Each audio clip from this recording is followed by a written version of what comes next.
November 13 ഇന്നത്തെ സുവിശേഷം നമ്മോട് പറയുകയാണ്, നിങ്ങൾ ലോകമെങ്ങും പോയി സുവിശേഷം പ്രഘോഷിക്കുക, ദൈവരാജ്യം സമീപിച്ചിരിക്കുന്നു എന്ന് പറയുക.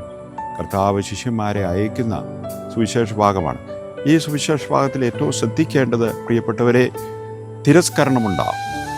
സമാധാനം സ്ഥാപിക്കുവാനായിട്ട് നീ പോകുമ്പോൾ ചിലപ്പോൾ ഒരുപക്ഷെ നിനക്ക് സമാധാനം സ്ഥാപിക്കാനായിട്ട് സാധിച്ചെന്ന് വരികയില്ല. തിരസ്കരണം ഉണ്ടാകുമ്പോൾ കർത്താവ് പറയുന്നത്, അവരെന്നെയാണ് തിരസ്കരിക്കുന്നത് എന്ന് നീ തിരിച്ചറിയണം. എന്നെ അയച്ച പിതാവിനെയും അവർ തിരസ്കരിക്കും.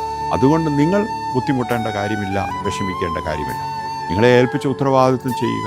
ദൈവരാജ്യം സമീപിച്ചിരിക്കും. എന്താണ് ദൈവരാജ്യം എന്ന് പറഞ്ഞാൽ?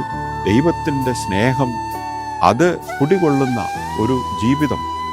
അത് മറ്റുള്ളവരെ അതിർവരമ്പുകളില്ലാതെ സ്നേഹിക്കുകയും അവരെ സ്വീകരിക്കുകയും ചെയ്യുന്ന ഒരു ജീവിത രീതിയാണ്. ഇത് നിങ്ങൾ മറ്റുള്ളവർക്ക് കാണിച്ചു കൊടുക്കുവിൻ, മറ്റുള്ളവരോട് പ്രഘോഷിക്കുവിൻ.